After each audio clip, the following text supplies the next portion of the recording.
Everybody to the Aspie Bridge show, part of the World of Ability Podcast Network. I'm here every Tuesday at 11 a.m. Central. So I encourage everybody to subscribe to the YouTube channel, Aspie Bridge Show, and check out the Facebook page, LinkedIn group, Facebook group, and so on. So over to you, Suzanne. All right. Thank you, Emily. Yes, please subscribe to both the YouTube channel and to the complementing Facebook group page, the Aspie Bridge. That's where you'll get to learn all about my guests and their bios and everything behind that we don't cover here in the podcast.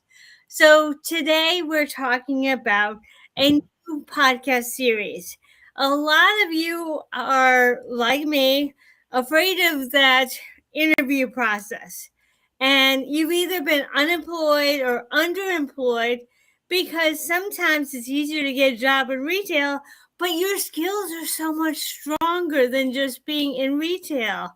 And so what we'd like to do today, my guest, Dr. Sara Happenan, and I would like to start to get you into the idea that your skills are so much stronger than what you may be giving yourself credit for. You're not stuck in retail if you don't want to be in retail. Now, some of us don't mind it. I like some of the aspects of it myself. But there are also ways that you can start to get into business for yourself. And I know a lot of you are saying, but I can't figure out what to do first, or I can't get my body to do work when I want it to work, or I don't know how to get a business going. And that's what my guests, starting with Sara and going forward, are going to help you with. Now, some of my guests will have parts that you'll really resonate with. And then other of you will find that one guest is exactly the track you want to go on. And there's no right answer. You have to go with what works best for you. It's not about saying, well, this person followed this system, so I should be able to follow it. No, we are all unique individuals.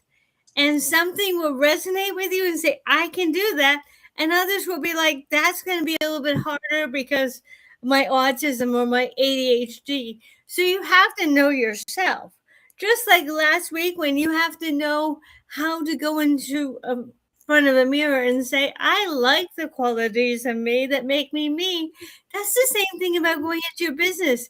I like my strengths in this area, and therefore this guest will have the information that will help me. So before I go too far, I would love to introduce you to Dr. Sara Happenan. And Sara, can you tell us a little bit about yourself? Hi, I'm Sara. So I grew up with 6 Saras in my class and me. It's supposed to be Sara, but no one can say that. So Dr. Sara, and I help humans live happier, healthier lives through brain and body training. I've had my wellness company since 2013, but since my own diagnosis in 2020, I've been very hyper-focused on helping neurodivergent humans, specifically ADHDers, thrive in both work and life. And through that sort of journey, I also go into organizations and help them support their neurodivergent employees. And obviously being ADHD along the way, along my life, I've had a lot of side quests and businesses that tend to happen by accident, some of them on purpose, but I've had a lot of entrepreneurialness in my life, starting from the age of 7. So I know what it's like to be your own boss, to start your own company and organization, and support yourself from a brain and body perspective. Oh, that's great. Great. That's going to be very helpful for all of my women who are ADHD and autistic and AuDHD, which is what I sometimes find myself into, is AuDHD when it comes to work. Now, one thing that's very interesting, Sara, is my company is called Enriching Lifestyles, which is another reason why I felt that you would be ideal for this first guest spot for this series, because I kind of have the same viewpoint. When I first came up with the name Enriching Lifestyles, I was doing both dietary supplements and crafting. And I was trying to bring the whole person together, not just the body side and not just the creative side. And here you are today helping us understand the mind-body connection. Tell us a little bit about that. Yeah, so it's interesting. The way I got into it is really personal because I was always curious in motivation. So health and fitness and motivation. And this was before my diagnosis. So in my brain, I thought if I just studied more about motivation, I would be able to like history. And now knowing that's not how a neurodivergent brain works, there are ways to support yourself to be more motivated towards things that you don't like. And I have a framework to help with that. But it's really interesting. So when I went into motivation, we studied three theories. One of them, self-determination theory, the achievement goal theory, and the one that I've taken and kind of expanded because it helps explain performance is called the psychobiosocial model.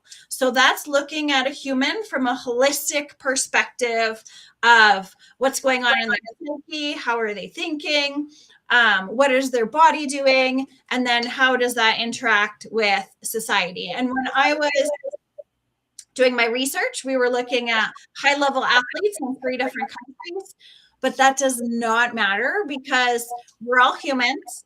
We all think the same, regardless of if it's in a sporting event, in a business room, or if you're doing surgery on a patient. The way that you perform is still the same. So that's kind of my scientific background.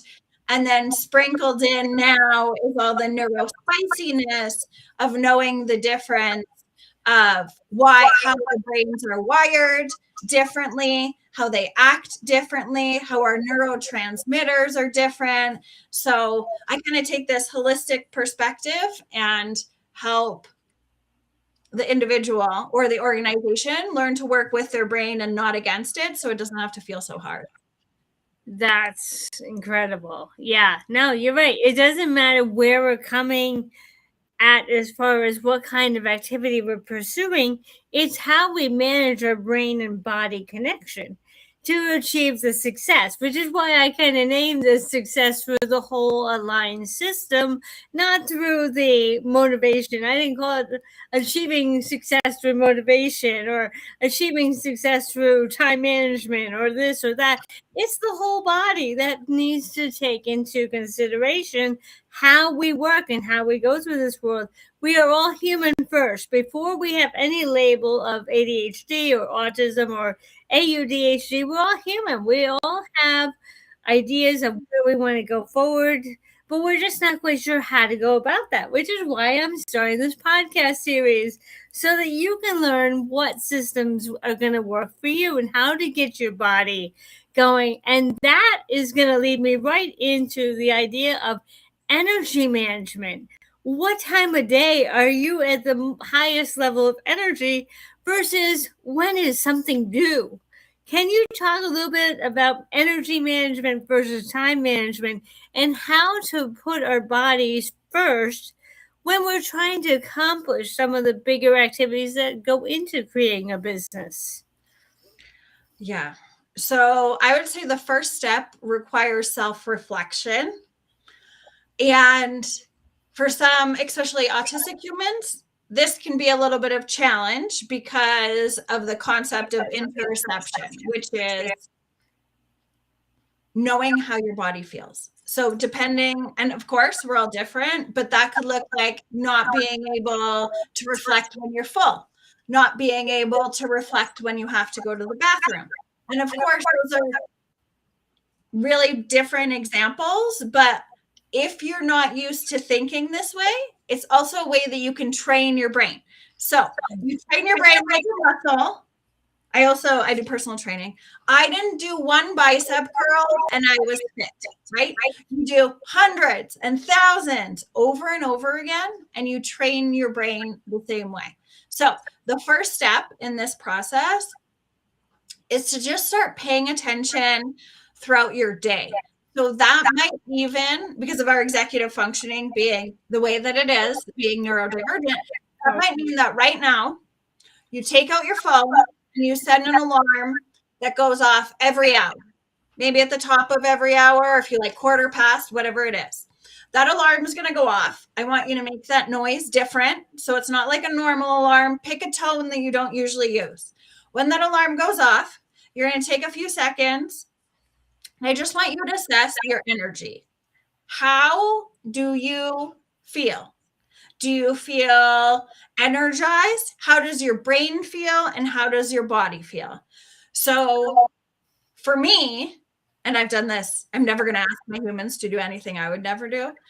I've done this a lot. I wake up with the most energy all day, and every hour that goes by, that energy goes down and down. So for me, when I have to do cognitively challenging tasks, so things that I hate, writing newsletters, working on my website, any of these boring admin tasks that don't have to do with humans, I know I need to do that in the morning. Mm-hmm. It might take me 20 minutes in the morning. If I do that same task in the afternoon, 2 hours it could take, because my brain is not functioning where it should be functioning at the optimal level of performance. So that's kind of step one, is setting alarms to go off often through your day. If once an hour sounds crazy, maybe have 4 go off during your day. When are you most energized? Then finding your power hour. So let's say, in the morning you are much more functional. What time that morning? Is it 7 a.m.? Is it 10 a.m. that you feel you are most on point? Then the second part of that is your body energy. And I know it sounds counterintuitive, but if you are tired, moving your body is going to give you more energy. Humans are meant to move. If you think of the laws of physics, an object in motion tends to stay in motion. An object in rest tends to stay at rest. And I know that for AuDHDers, autistic humans, ADHDers, like we go, go, go. And especially if you haven't designed your life in a way that supports your brain, then you crash. And then you want to scroll on the internet and disassociate on your couch. But it's in that moment where you can decide. So I call it DIA. And I live in Denver. It's not Denver International Airport. It is deciding in advance that you're going to do something for you. So when you get home from work, before you lay on the couch, maybe to start scrolling, you're deciding in advance that you're going to go for a 5-minute walk, or put on your favorite music and move your body, or do a 5-minute move at work challenge video. So I also, before I knew I had ADHD, tried to work in an office desk and could not sit still. But long story short, for 8 years, I used to do this program called Move at Work Challenge, which is 5 to 7 minutes of movement that you could do at your place of work. And it was super successful. I had thousands of people doing it every day. It was featured at the National Institute of Health, at the Total Worker International Symposium for Total Worker Health last October. But everyone thinks it has to be this all or nothing mindset. And if I could burn anything into your brain, 1 minute is better than 0 minutes. 2 minutes is so much better. And we don't jump to the top of the mountain, like baby steps. You climb, or you can take a helicopter or a ski lift. I'm in Denver, so I'm doing all the mountain things. But it's baby steps. And we tend, autistic people specifically, to have black and white thinking. So it's got to be an hour in the gym. No, it can be 5 minutes. Like 5 minutes counts. It's cumulative. You can do 5 minutes a couple times a day is going to be better than doing nothing. So my big takeaway is everything counts. 1 minute counts. Park further away And walking counts. It all counts. It all goes in the good pile at the end of the day. And before you go to bed, you just want more things in the good pile than the not so good. Oh, that's great. Yeah, no, baby steps. Just, I like the fact that you said just even 1 minute. And I think it's the fact that for autistic people, we feel a little robotic at times. So we feel kind of awkward, but no one's watching.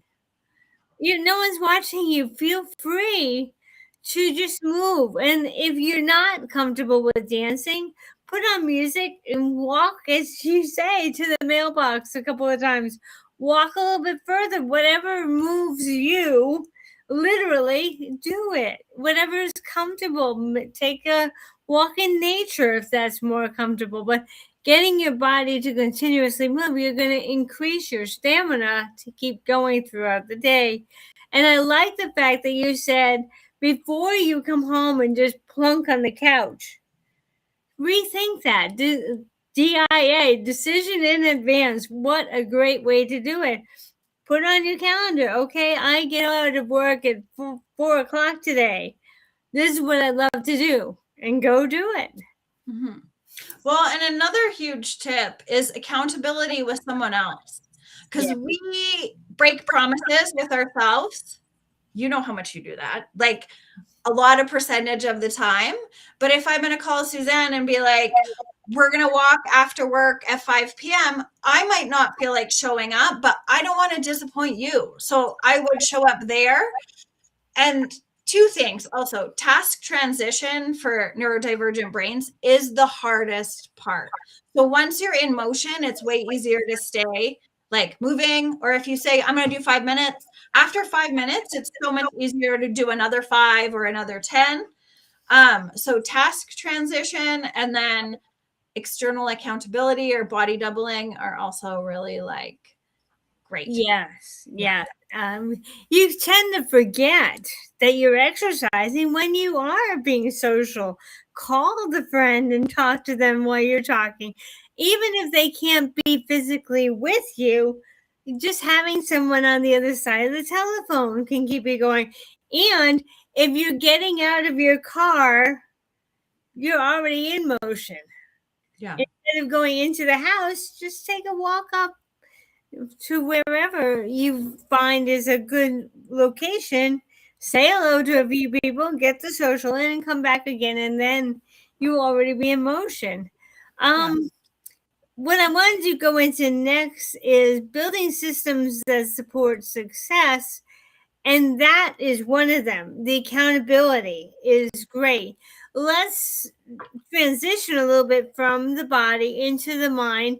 How can we get people to, they're listening to this podcast, build a system such as a sequential set of activities that will build success? Because we don't want them to jump into the middle of a content. They may not be ready, but what are some skills, sequence, order items?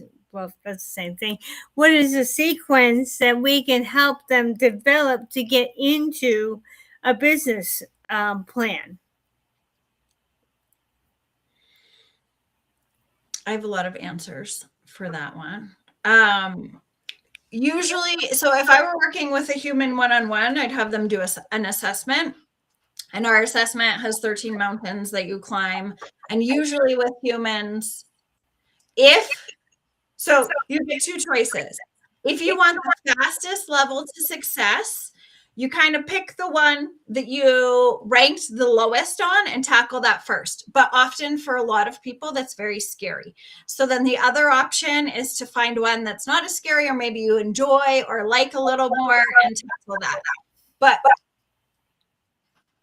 my advice would be, if you're deciding to go down a business route for yourself, and with our neurodivergent brains, we kind of see all the opportunities at the same time, and we don't know how to prioritize. So my first piece of advice is, it's not about making the decision right. Wait, I said that wrong. It's not about making the right decision. It's about making the decision right. Mm-hmm. So once you pick something, that's where then we have to retrain and reframe from all those other bright, sparkly things. And I always suggest give yourself a timeline. So you're going to stick on one topic for whatever you want to do your business in, whether it's like artwork that's just cats, or whether it's selling jewelry or a digital media aspect. Pick a certain amount of time. 6 months is a good point, a year, because what will happen before your business gets exciting and before your business takes off, it's going to be so boring.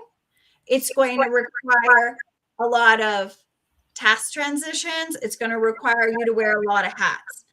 So know that it's like a mountain range. It gets really yucky before it gets good again. But once you've made your decision, then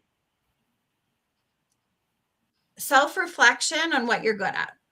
What are you really good at in this business? And what do you need to outsource? Because for neurodivergent humans, yes, we can learn whatever we want, but we go down rabbit holes. And sometimes for our brain, that's taking us off the path because our business is boring. And boring businesses are good for neurodivergent humans. Find the stuff you really like about doing that business and prioritize your time doing the things that you like, and outsource or delegate or get help with the rest. But I would love for you to pick a topic that you can stick with and be known for 6 months to a year. And then once you're actually known for something and you've tested it out and it's been working, if you want to add something else or pivot, then you can do that. But what I see so much is people don't like their jobs. They start a company. It doesn't work in a few weeks. Like, of course we want things now, or like a month or two. And they're like, okay, that didn't work, next. So it's knowing that what you're going to pick, you're not going to love all the time. And if you make your passion into a business, it might not be your passion or your hyper focus anymore. But to really stay consistent is so challenging for us. And I have a lot of tips and tricks to do that. Delegating is huge. Knowing your power hour is huge. Knowing where your like limit is, but really sticking to it for at least half a year, because it's going to suck before it gets good. Yeah, no, that's it. And I often find that because the autistic individuals are so based on what's around them and input from people around them, if they don't get the positive vibe back, they give up then too, because it's like, oh, well, no one cares. So why am I bothering? And I like the fact that you said commit to a time period, not a couple of weeks, because you're going to find the times when people aren't responding or they're not taking an interest in what you're doing. But that doesn't mean that you're not being successful. It just means that at this time you have the back office. I like to call it sometimes the back office. Yeah, back office is often done in private. And then you can go out and maybe if you're doing a craft or a project, maybe you can go into a library or a cafe or something and be around people if that's what motivates you. Don't feel like you have to stay in your house, in your back office. Even if you're doing your craft, find ways to get out into public if that's something that really motivates you. And I like the fact that you said, sometimes it's going to be boring. Yeah. Sometimes we're not going to like what we're doing. But just remember, it's baby steps. I like that. Baby steps to the next process. And if you don't do the content, if you're not a writer, I'm happen to be a writer, so that's my favorite thing. My challenge is getting all of the business paperwork put together and allocating where the funds are going, where the funds are coming from. That's probably my area where I struggle. That's probably my least favorite part is the business management side of it. I could write and content all day long, but doing the back office stuff is not my favorite, other than writing content, of course. So That's cool. Why motivation isn't something you find? It's something within us, isn't it? Is where our passions are, or would you disagree? Yeah, no, for sure. So the only time a behavior starts with motivation is January 1st. And then that lasts about 9 days. So by the first Friday, it's either the first or second Friday of January, 90% of people have given up on their goals because they were waiting for motivation to start. And that's not how motivation starts. Motivation starts by taking action and then getting a little bit of results, and then you'll have more motivation. And then it's kind of like a circle. But I'm sure everyone who's listening has said this. I'll start on Monday, or I'm waiting until blank, and then it's going to be easy. If it doesn't challenge you, it doesn't change you. And we need to remember that our human brains don't want change. Our human brains want to keep us safe and alive and not dying. And anything that's kind of scary for you, maybe it's like showing up on a live like this, or doing a podcast, whatever it is, or making a video and posting it online, your brain thinks you're going to die, basically, is how it's framed to work. And it has automated all your thoughts that we think are unique thoughts, but most of it is 95% copy and pasted from yesterday. So you're going to repeat your thoughts, your beliefs, your actions, unless you really do something scary. So I always recommend baby steps. Again, stepping tinily out of your comfort zone. And the thing that's great about our brains is they're neuroplastic. So there's a part of your brain called the anterior cingulate cortex, which gets a little bit bigger, like a muscle, every time you use it and do something hard. So when you promise yourself you're going to do something and you follow through and do it, you grow that part of your brain a little. So this part of your brain is bigger in athletes and smaller in obese people. And these are life transferable skills. So you can build that muscle in other parts of your life. An example I always use is saunaing. So I'll say it American, saunas. To get in a sauna, it gets hot and your brain is telling you, get out, you're going to die. Then you stay in there a little bit longer. You get some heat shock proteins. You start to relax. And then you get those benefits. And the next time you get in the sauna again, you're not going to have the same panic. Your brain will be like, oh, it's okay. We're not dying. Yes, it's hot. We're sweating, but we can sit in here. So when you do that in your business, and when you do that in building something new and doing scary, because you've never built a business before, so this is going to be scary. But it starts with doing the thing that's scary first, and then you get some motivation. That's it. Oh, everything, as you were talking, the image of building a snowball and then a snowball that goes into a snowman. You start little, and sometimes it's hard to clump that snow together so it stays warm. But once you have the initial start, it keeps growing. And so as you're talking, I'm thinking a snowball. Think of growing a snowball into a snowman or into a big mound. As you keep going, it keeps building. You don't have to start over from scratch every day. If you already have that snowball in place, it's going to keep growing. And that's where the muscle comes in. Is it's going to eventually get a little bit harder, but you can see the formation of it, and that's becomes motivation to keep going. It's not like, oh, I have to start a snowball again from scratch. You keep growing it. Mm-hmm. So here's the biggest one I want to talk about: the strategies that work for neurodivergent professionals.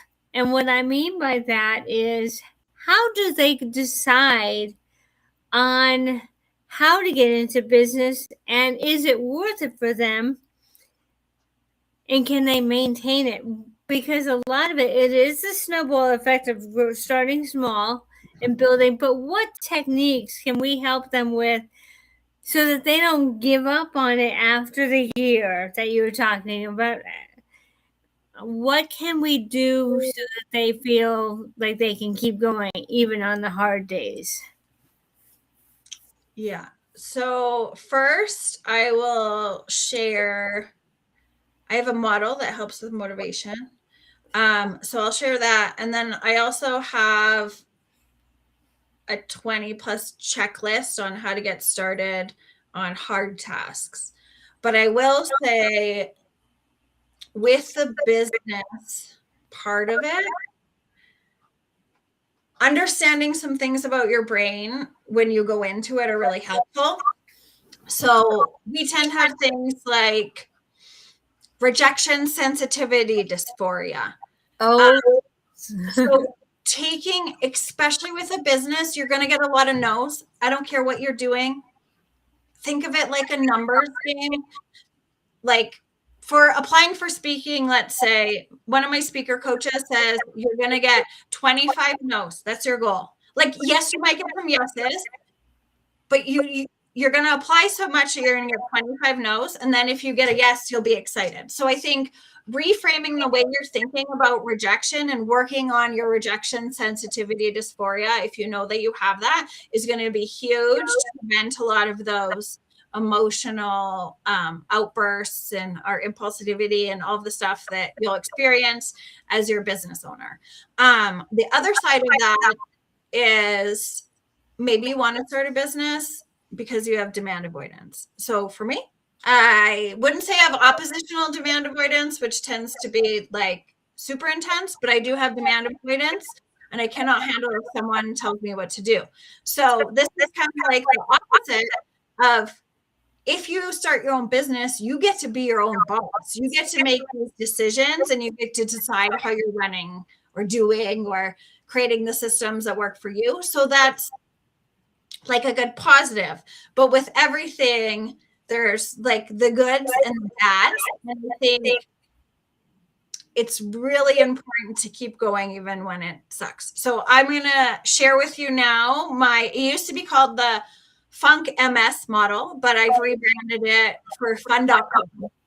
And I tried to buy that domain, but it was out of my price range. But this is what you can do when you don't feel motivated, when things get hard. As a neurodivergent human, one of those things is missing. So F is going to stand for fun or interest and enjoyment. And that's from the self-determination theory that will help with intrinsic motivation. Whatever you're doing, if you can find a way to make it fun or interesting or enjoyable, that's going to make it easier. The U stands for urgency. So for a lot of us, we're procrastinators, and we won't take action until our anxiety spikes and there's a deadline.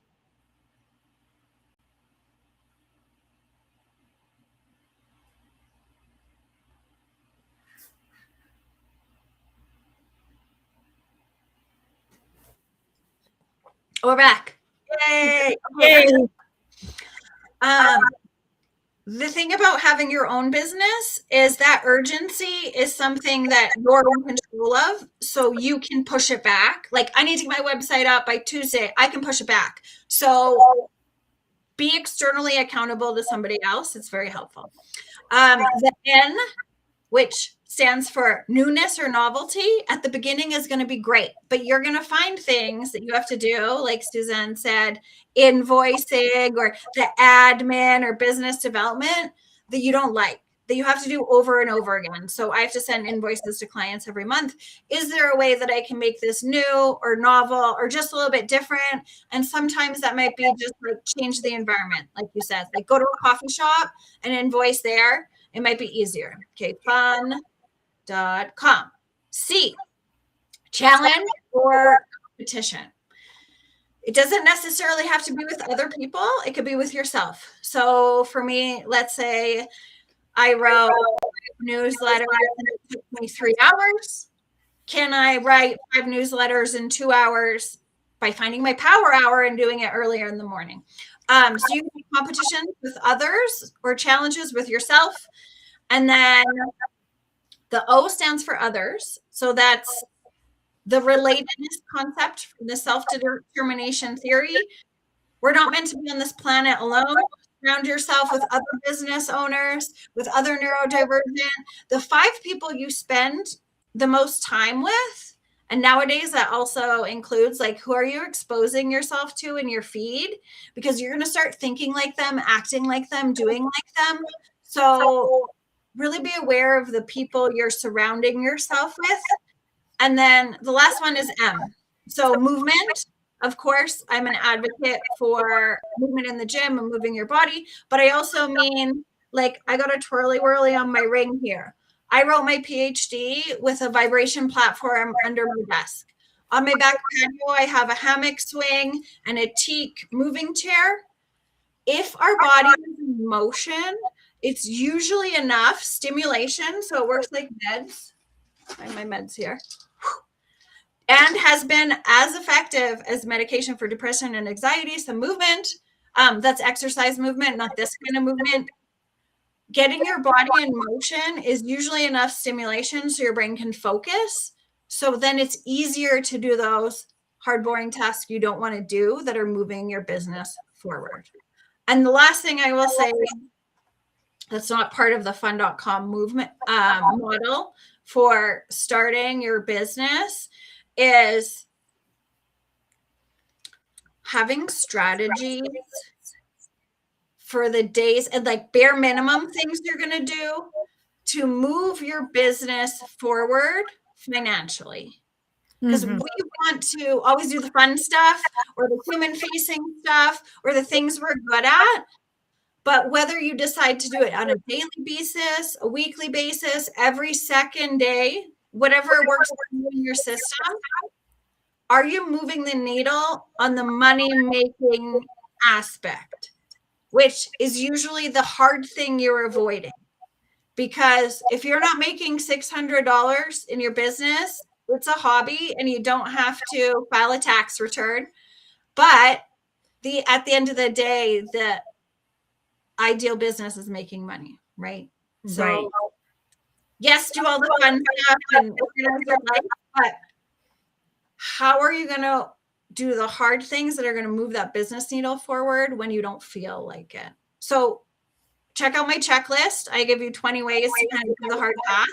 But know that it's not all rainbows and butterflies. There are definitely some challenges, but it can pay off dividends, pay off for your mental health, pay off for your time freedom and all that stuff. But I'm not going to say it's easy, but you can do hard things. If you decide in advance that you're going to stay consistent, push through, grow your anterior cingulate cortex, do the hard things, show up when it's hard.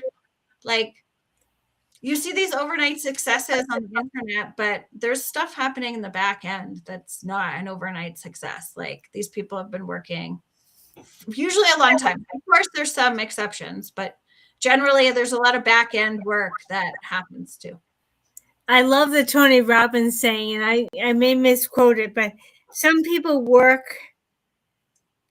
show up for years, but some people show up what they've been working on for years in private to succeed at.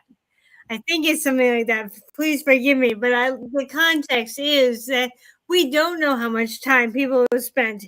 It looks like, wow, look at them, their success, but they may have been working on it for the last 5 years. We just don't know about it because here they are showing up nice and polished. And wow, look at that.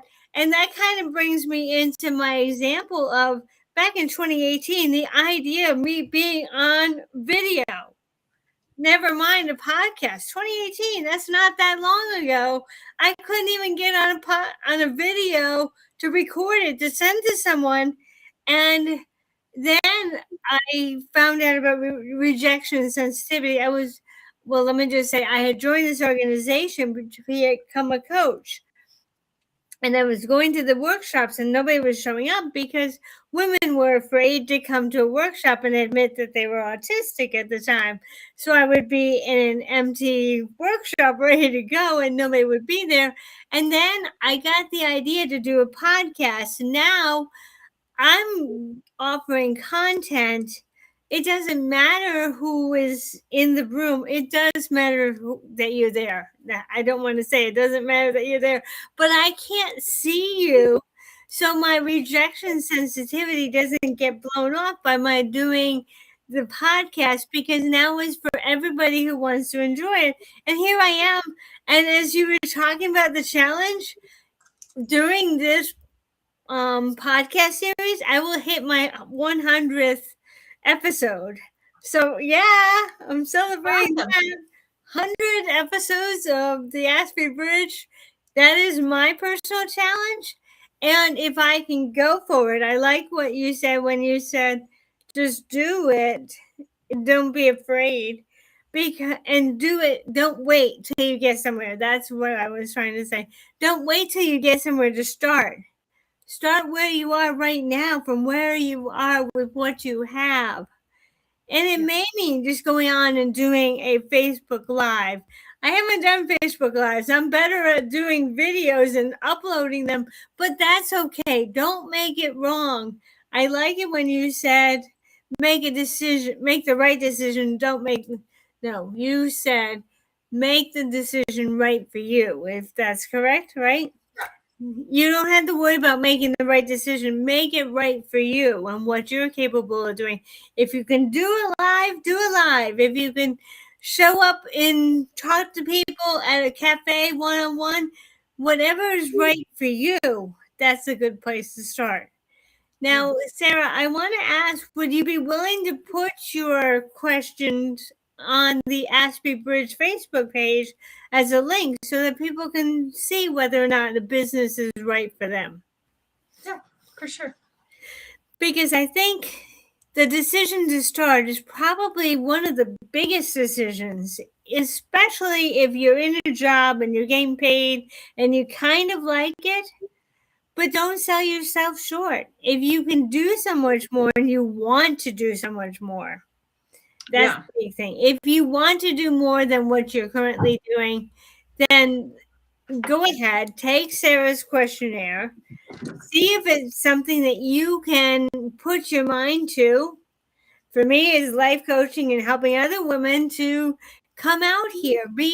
Don't be afraid to go forward into life in society. We're here to help you. Sara's here to help you with getting started. And check out the Facebook group page, the Aspie Bridge, to learn more about Sara. Sara, is there anything you'd like to add as we finish up today? 2 things. My very favorite quote, and it's not mine, I stole it from someone and I don't know who I stole it from, but I'll share it. Fail forward faster. So put yourself out there, get feedback. I like to think of feedback as collecting data, right? I was a data scientist. I've done PhD in international public research. If you can remove from your brain, especially if you're doing a service business, that it's not me. It's I'm helping humans, and if they maybe they're not saying no to Sara, they're saying no to they don't want the help. So if you can kind of remove yourself and put it in a box, and then you're just collecting data about whatever your idea is, that's another good way to kind of create a bubble in between you and your rejection sensitivity is very helpful. And then the second thing is it doesn't have to be all or nothing. You can stay in your current role and kind of commit to doing this on the side for 6 months to see if it works before you have to do that big, scary step of leaving your current job. Mm-hmm. As I always say, there's no rules to life. There's no guidelines. You can do it however you want. My rule is be kind to other people, but there's no real rules to life. You don't have to do it like everybody else. You can do it to support yourself and your brain. Absolutely. Oh, yeah. That's it is exactly is another person's way of doing something does not have to be your way of doing something. And so often we get caught up in the do it this way to be a success. And one of my favorite things is become a 6-figure entrepreneur tomorrow by doing it my way. And it may not be your way. And I think that sometimes we get so motivated by the numbers that we forget that their way may not work for us, particularly because we do have a different brain. So, Sarah, I don't want to take up too much more of your time. I so appreciate you being here today. You've given us a lot of good information to get our bodies to stay in motion so that we can start to look at some of the activities that we do well in and put that at our higher energy time. And well, actually, maybe you would recommend the reverse. Do some of our harder ones at our high energy time and save some of the fun things when our energy depletes. Is that what you might say more? Mm-hmm. Yeah. Okay. I don't know what happened to my camera. But there we are. We're back. There we go. I like my humans to do a low energy task list too. So if you only have 5 minutes, can you pay your credit card statement or just doing something is always better than nothing to grow that part of your brain that makes hard things easier, but to not beat yourself up. Like if you just pay your credit card bill and that's all you have energy for, it's still a win. It's a 5-minute power move, which is what my organization calls it, a 5-minute power move. It's one thing you can put a big check mark on and say, it's done. Yep. Yay. And then you get a little bit of dopamine and then you can do a harder task. So for years before I knew I was ADHD, I used to preach all that bro motivation, like start the day with eating the frog and just push through. And for our brains, it doesn't work. Start with something small, especially if it's not your power hour. You'll get a little bit of dopamine and motivation, then do something else and work your way up to the hard task, especially if it's something that you've been putting off for weeks and weeks and weeks. Like it's really hard to transition to that hard thing. So start small. You'll get there. Be kind to yourself, treat yourself nicely, and you'll get it all done. Exactly. And when I did my podcast in 1.0, I went the easy way in a sense because I asked all my friends to be guests. When I started 2.0, I got a little bit more confidence and I started going on to this national Facebook page called Need a Guest. And is that always easy? No, I have some weeks where someone may not be available on the Tuesday live show. And I then make a decision, okay, how important is this guest? Well, last week it was very important. It was worth staying. But my point is that sometimes you have to be adaptable in the sense that, okay, it's not going to work exactly the way you planned, but as long as it happens, that's where you can give yourself credit. If you say, well, what the heck is not going to work, give up, then you're going to have a harder time. Let's go back to the snowball for a moment. You're going to have to start creating the snowball again. Yeah. And with health or fitness or life or business, like whatever it is, whatever you tell yourself is true. So if you think getting healthy is going to be hard, yep, it's going to be hard. If you think starting a business is going to be hard, yeah, it's going to be hard. But what if it's a challenge, or what if it's exciting, or what if it's the best thing that ever happened to you? That could also be a possibility. But whatever you tell your brain, we hear that, and it will become your reality. So be careful what you're telling yourself. Right. And I'd like to end up with one of my favorite, I'm trying to think of who Henry Ford said, my favorite quote. And I think this is so good. And please don't think it's ableist, because it's not. It's a mindset. Henry Ford said, if you think you can or you think you can't, you're right. Mm-hmm. So if you can say, I think I can do this small step, and you do it, you're right. But if you give up before you even start, that's you saying I can't. And we'd like to see you put some time into trying it. Take Sarah's 21 question quiz. It's 21, isn't it? There's 13 different mountains. Oh, okay. Yeah. We have a short version. I'll link it for you. That would be wonderful. All right, go to the Facebook group page, the Aspie Bridge. We'd love to have you join us, and go under Sarah's link and then try it. And I'd love to see you start to try something if that is your passion. If you're fine doing what you're doing, that's great. But the whole series is all about helping you to come out of the job that you're just settling with and going in and using your skills toward something that is passionate for you. And I want to say thank you to Sara for coming and being my guest today. Thank you for having me. All right. And we will see you next week with our next guest who will help you with some more methods on how to get going into a business when your passion is there and your interest is there, but you're not sure how to do it. But I want to say goodbye. Thank you for coming today. Thank you so much for having me. Have a beautiful day. Thank you. Thank you. Have a great